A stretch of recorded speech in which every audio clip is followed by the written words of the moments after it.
TV9 Bharatvarsh ने शिकायतकर्ता से भी बात की है। ग्राम प्रधान के भाई ने की थी मौत वाले ठेके की शिकायत। अक्टूबर 2020 में आबकारी विभाग से बाकायदा इस ठेके की शिकायत की थी, लेकिन हुआ क्या? कुछ नहीं। हमारे साथ अलीगढ़ के करसुआ गांव के प्रधान रितेश उपाध्याय हैं। रितेश जी, आपके भाई अमित उपाध्याय का एक ऑडियो हमारे पास आया है जिसमें कि वो आबकारी विभाग के किसी अधिकारी से बात कर रहे हैं इस गांव के ठेके को हटाने के लिए। क्या बात हुई थी? बातों में यही बताया गया था, यहाँ की सिचुएशन से अवगत कराया गया था कि ठेका है, गांव के नज़दीक है, मजदूर क्लास और गांव के यंग लोग उसकी तरफ अट्रैक्ट हो रहे हैं। अब इसको यहाँ से रिमूव कराएं, इसका यहाँ पे ठेका को यहाँ से दूर हटाएं, कम से कम निरस्त करें। शराब यहाँ नहीं बिकनी चाहिए। तो भाई अमित ने यहाँ के आबकारी के अधिकारी से कहा था। बिल्कुल, यहाँ के ये एक आबकारी विभाग का रजिस्टर्ड नंबर पे बात हुई है।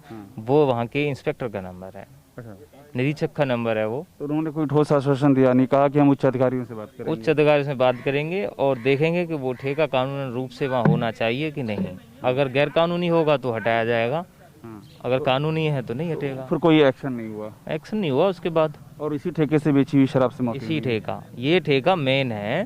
हालांकि सप्लायर का तो नेटवर्क काफी बड़ा है, क्योंकि जब दूसरे क्षेत्रों में भी अगर मौतें हुई हैं तो शराब तो किसी और करसुआ में जो मौतें हुई हैं वो करसुआ है, वो इसी ठेके से कंट्रोल है। एक बात मुझे और बता दीजिए आप कि आपके भाई ने शिकायत भी की, फिर ये क्या नाम है, फोन पे बातचीत भी की, तो वो क्या लगातार फॉलो करते रहे? कोई यहाँ से जानकारी नहीं दी गई उनको या कोई एक्शन नहीं दिया गया? नहीं, उसके बाद तो एक्शन हुआ ही नहीं।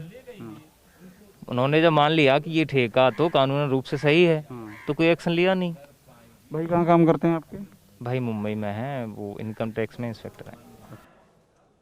बताइए, शिकायतें होती रहीं लेकिन प्रशासन आंखें मूंदे रहा और 80 से ज्यादा लोगों की जान चली गई।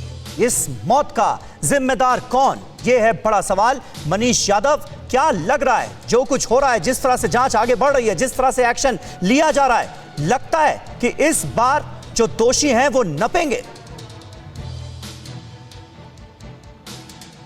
देखिए, इस बार मुख्यमंत्री काफ़ी गंभीर हैं। उनके कार्यकाल में जितनी भी घटनाएं हुई हैं उसमें अगर कार्रवाई का रिकॉर्ड उठाकर देखा जाए तो इतने बड़े पैमाने पर कार्रवाई नहीं हुई।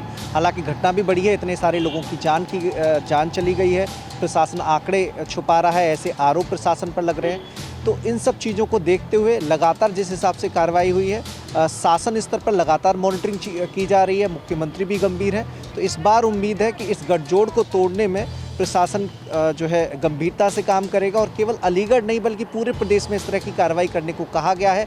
जहां जहां इस तरह के कारोबार चल रहे हैं, अवैध रूप से चल रहे हैं, वहां वहां कारोबार को तोड़ने के लिए आबकारी विभाग और पुलिस विभाग की संयुक्त टीम बनाने के निर्देश मुख्यमंत्री की तरफ से दिए गए हैं। और जो है हर आबकारी विभाग के अधिकारी को जिम्मेदारी दी गई है कि पहले एक रिपोर्ट तैयार कर ले और रिपोर्ट तैयार करने के बाद संयुक्त ऑपरेशन चलाकर इनके खिलाफ मजबूत तरीके से कार्रवाई की जाए।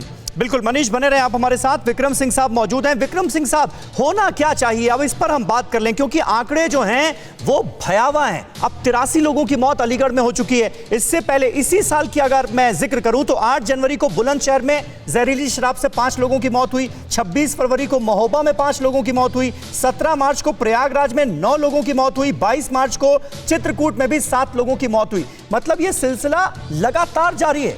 क्या होना चाहिए ताकि दोबारा ऐसी घटना ना हो, इसकी पुनरावृत्ति ना हो? समीर साहब, प्रकरण बिल्कुल स्पष्ट है कि संलिप्तता और भ्रष्टाचार का नंगा तांडव है ये, और इसको दूर करने के लिए हमने अभी तक कैंसर का बैंड एड से इलाज किया है।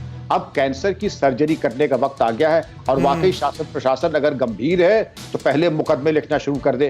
केसेस कितने रजिस्टर हुए? मुझे तो लिखता केस रजिस्टर किया। केस रजिस्टर करके सीबीसीआईडी और आईजी और डीआईजी स्तर के अधिकारियों की विवेचना की एसआईटी बनाएं और इसमें जो अलीगढ़ का प्रकरण है, जो लाशें बिना पोस्टमार्टम के उनका क्रिमेशन हो गया, उसमें धारा 201 डिस्ट्रक्शन ऑफ एविडेंस का केस रजिस्टर करें और जो लोग पैरोकारी कर रहे हैं, चाहे मैं हूं, आप हो, सांसद हो, उनके खिलाफ भी केस रजिस्टर होना चाहिए। उनको किसी को कोई हक नहीं बनता है कि किसी की पैरोकारी करें। जांच होने के बाद ही तो पुलिस प्रशासन कपूर के ऊपर कार्रवाई कर रही है। क्यों बचाव में चट्टान की तरह खड़े हुए हैं? ये शोभा नहीं देता है किसी को। और इसमें जो भी सामने आता है, चाहे कितने भी पहुंच वाला क्यों ना हो, ये तो स्पष्ट है कि बड़े रसूखदार और पहुंच वाले लोग इस माफिया के पीछे हैं। वरना मनबड़ तो ये देखिए कि कासगंज में एक सब इंस्पेक्टर की हत्या और सिपाही को मर्रासन्न कर दिया, बावजूद इसके कोई बहुत प्रभावी कार्रवाई नहीं हुई। अगर हम इसी तरीके से अधमरा सांप छोड़ते चले, यही केचुए आगे चल के अजगर बन जाते हैं। और हम में अभी भी अगर नहीं आंखें खुली तो हम फिर यमराज को दावत दे रहे हैं। फिक्र आपकी, सोमवार से शुक्रवार रात 9 बजे सिर्फ TV9 भारतवर्ष पर।